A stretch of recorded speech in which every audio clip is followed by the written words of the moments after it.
अस्सलामुअलैकुम वरहमतुल्लाहि ताला वबरकातुहू। नाज़रीन, जब मुर्दे को कब्र के अंदर रख दिया जाता है तो उसकी कब्र में दो फरिश्ते आते हैं ज़मीन चीरते हुए, जिसमें एक का नाम मुनकर और दूसरे का नाम नकीर होता है। वो ज़मीन को चीरते हुए आते हैं मुर्दे के करीब। उनकी शक्ल बड़ी डरावनी होती है। उनके बाल सर से पाँव तक लंबे और डरावने होते हैं।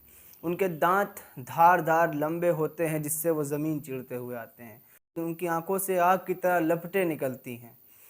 उसके बाद में वो आकर मुर्दे को झंझोड़ते हैं और बड़ी सख्ती के साथ में उठाते हैं और सवाल करते हैं, चाहे मोमिन बंदा हो चाहे मुनाफिक हो, दोनों से सवाल किए जाते हैं। पूछते हैं फरिश्ते कहते हैं, तेरा रब कौन है? तो वो कहता है, मेरा रब अल्लाह है। फिर उससे फरिश्ते पूछते हैं, तेरा दीन क्या है? तो वो कहता है, मेरा दीन इस्लाम है, अगर बंदा मोमिन है तो। फिर तीसरा सवाल करते हैं, माँ कुंता तकुलु फी हाज़र रजलु, तो अगर वो नेक और मोमिन बंदा होगा तो वो कहेगा कि हुवा रसूलुल्लाहि सल्लल्लाहु अलैहि वसल्लम, ये अल्लाह के रसूल हैं, इन पर अल्लाह की तरफ से रहमत और सलामती हो। अगर मोमिन बंदा है तो इन तीनों सवालों की ये जवाब देगा। उसके बाद में एक आवाज़ देने वाला आवाज़ देगा कि इसने सच कहा। इसके लिए एक जन्नत का बिछौना बिछाया जाए, इसको जन्नत का लिबास पहनाया जाए और इसके लिए जन्नत का एक दरवाज़ा खोल दिया जाए, जिससे जन्नत की खुशबू और जन्नत की हवा इसकी कब्र में आती रहे और इसकी कब्र को हद्दे निगाह तक कुशादा कर दिया जाए। जहाँ तक भी ये देखे इसकी नज़र जाए, वहाँ कब्र इसकी चौड़ी और लंबी नज़र आए। और यही हाल मुनाफिक का है, फासिक व फाजिर का है।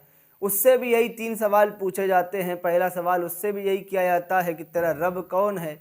तो वो हा करता है और कहता है, हाय अफसोस सद अफसोस, मुझे नहीं मालूम मेरा रब कौन है। दूसरा सवाल किया जाता है, वही सवाल कि तेरा दीन क्या है?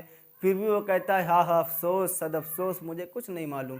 तीसरा सवाल भी यही किया जाता है, तो रसूल पाक के बारे में क्या कहता है? तो जब भी वो फासिक व फाजिर यही कहेगा, मुनाफिक बंदा यही कहेगा, हाँ हाय सद अफसोस, मुझे नहीं मालूम। इसके बाद में एक आवाज़ देने वाला आवाज़ देगा कि इसके लिए जहन्नम का बिछौना बिछाया जाए, इसको जहन्नम का लिबास पहनाया जाए और इसके लिए जहन्नम का एक दरवाज़ा खोल दिया जाए, जिससे जहन्नम की गर्मी इसकी कब्र के अंदर आए, जिससे जहन्नम की आग की लपटें इसकी कब्र के अंदर आएँ और इसकी कब्र को आपस में मिला दिया जाए। कब्र आपस में मिल जाएगी, इसी कब्र को छोटा कर दिया जाए। कब्र आपस में मिल जाएगी और यूँ मिल जाएगी कि जो वो मुनाफिक फासिक व फाजिर बंदा होगा, उसकी इधर की पसली इधर और इधर की पसली उधर हो जाएगी। इसके बाद में वो क़यामत तक इस आज़ाब में रहेगा। और ये हो गया कब्र के हालात और मरने के बाद के हालात। अस्सलामु अलैकुम वरहमतुल्लाहि ताला वबरकातुहू।